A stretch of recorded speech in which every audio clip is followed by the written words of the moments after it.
करने के लिए खुशबू कुमारी है, जो संगठन जिला महिला अध्यक्ष उदाहरण संगठन के हैं और जन स्वराज पार्टी के।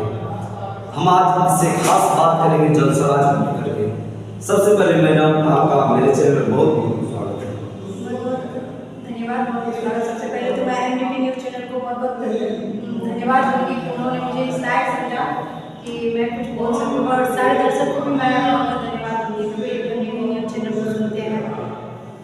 मैडम आप महिला संगठन के उदाहरण अध्यक्ष हैं और आप उदाहरण संगठन को देखते हैं।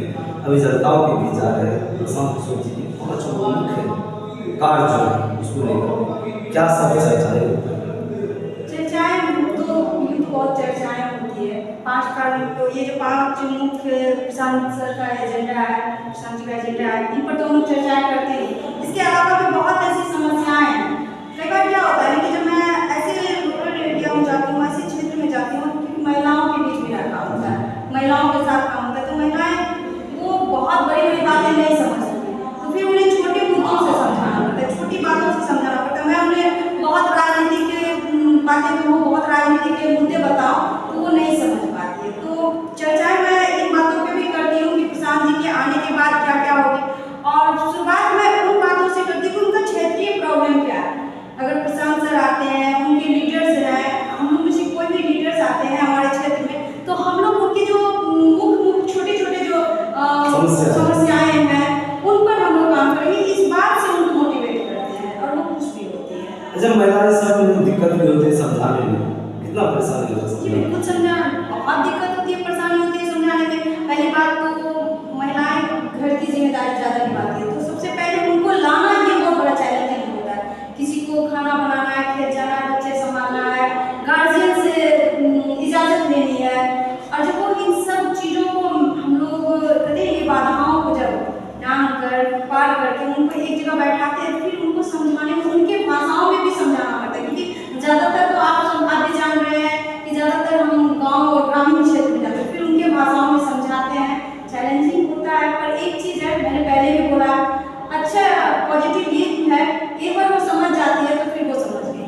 आप महिला होकर के इतना मेहनत कर रहे हैं, महिलाओं के बीच जाते हैं, कहीं ये भी कठिनाई गरीबी भी देखना पड़ता है लोगों की। मेरे लिए नई बात नहीं, ये गरीबी कितना देखे अभी तक? मैंने गरीबी सबसे ज़्यादा गरीबी बात से देखी है, मैंने अपनी जीवन में गरीबी में बिताई हूँ, और सबसे ज़्यादा है कि मैं 7 साल से गरीबों के बीच में ही वर्क कर रही हूँ। मैं जीविका में काम कर रही हूँ, तो जीविका में गरीब दीदी के साथ काम करना, उनके साथ रहना, उनकी परिस्थिति को देखना, तो मैं उनके बीच में तो हूँ ही। इसलिए मुझे नहीं लगता है कि मैं नई चीज़ देख रही हूँ। नया चीज़ देखूंगी तो ज़्यादा मुझे लगेगा कि ये तो मैंने नया चीज़ देखा, इससे मैं कैसे रूबरू हूँ, कैसे इसका सामना करूँ, मैंने इससे पहले ही देखा। अच्छा, जन स्वराज को आप कैसे चुने? जन स्वराज को चुनने के पीछे ये मेरा पहला था कि हम लोग जीविका से जैसे हैं, तो मैं बार बार जीविका पर चर्चा करूँगी, क्योंकि मेरा करियर, मेरी ये जो शुरुआत हुई है जीविका से ही हुई है। मैं जब जीविका में काम कर रही थी, अभी भी कर रही हूँ, कैडर हूँ, तो हम लोग कैडर बहुत परेशान हो गए थे सरकार की नीतियों की वजह से, उनके सैलरी की वजह से बहुत कम मानते ना के बेइज्जती के। तो फिर हम लोग हड़ताल पर आए थे, आप लोगों को सबको पता होगा हड़ताल क्या था हम लोग, और हम लोग पटना गए थे गर्दनी बाग में धरना देने। उस वक्त क्योंकि बहुत समस्याएं हुई, बहुत ज़्यादा परेशानी हुई। उसके बाद जब हम लोग वहाँ जाते हैं तो सरकार नहीं आती है, सरकार गुम हो जाती है, भाग जाती है, और तब इतनी निराशा होती है कि हम लोग इतना दूर से आए, कम से कम सरकार को हमारी बात सुननी चाहिए। उन्होंने नहीं सुना, उन लोगों ने एक, और जो मैं ये भी बता दूँ कि मैं उसमें भी संगठन लीडर हूँ, संगठन की प्रखंड महिला प्रखंड अध्यक्ष हूँ। तो मैंने उसी वक्त कहा था एक इसी तरह इंटरव्यू में कि याद रखिएगा, ये अगर सरकार हमारी बात नहीं सुनती है तो हम लोग सरकार बदल देंगे। तो एक अंदर में वो मंशा थी कि अगर लोग मुझे लीडर्स बना रहे, लीडर समझ रहे हैं, तो फिर मैं लीडर बन के ही क्यों ना करूँ। मुझे भी तो एक सहारा चाहिए ना, महिलाओं के लिए, अपने कैडर्स के लिए या महिलाओं के लिए एक ऑप्शन चाहिए था, एक विकल्प चाहिए था। और कहते हैं कि संयोग मेरा अच्छा था, मुझे जन स्वराज मिल गया, मैंने जन स्वराज को ज्वाइन किया। जन स्वराज मेरे लिए बहुत लगी। क्या लगता है जन स्वराज 2025 में अपनी सरकार बना पाएगी क्या?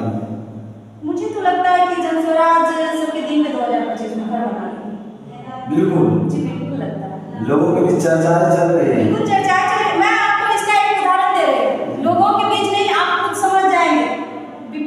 ये बाकी पार्टियों के बीच में भी चर्चाएं नहीं है, डर है।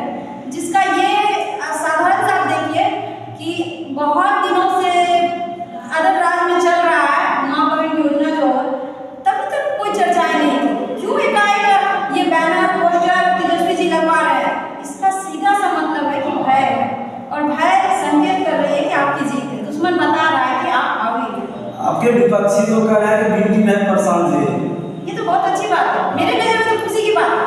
अब इसलिए कह रहे हैं खुशी की बात है कि देखिए आपसे जलस उसी को होगा जब आप आगे बढ़ेंगे, और जिनको खतरा होगा अगर वो मेरे बारे में, हमारी पार्टी के बारे में, प्रशांत सर के बारे में निगेटिव बोल रहे हैं, इसका मतलब है कि वो डरे हुए हैं। मैं तो वहाँ तक देखती हूँ वो डरे हुए हैं, इसीलिए तो बोल रहे हैं बी टीम है, सी टीम है, पता नहीं क्या क्या लगता है आप लोग का मेहनत जलसराज को रंग लाएगा? बिल्कुल लाएगा, क्योंकि इसमें सारे ईमानदार और मेहनती हैं, मुझे इसलिए पसंद है। सारे ईमानदार और मेहनती लोग काम कर रहे हैं तो सत्य परेशान होता है, पराजित नहीं होता है। परेशान होगा, पराजित नहीं होगा। Thank you.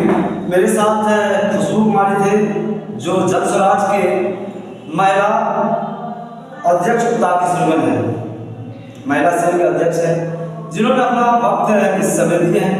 और जो भी आप इस वीडियो के माध्यम से देख पा रहे हैं उसे कहूँगा कि आप लोग कमेंट करें क्या इसकी बातों को क्या सहमति है। और आप लोग यदि हमारे चैनल को यूट्यूब पे देख रहे हैं तो उसको सब्सक्राइब करें, यदि फेसबुक पेज पे देख रहे हैं ज़्यादा से ज़्यादा इसको शेयर करें। देखते रहे मधुबन 24 लाइव। मैं हूं जय हिंद।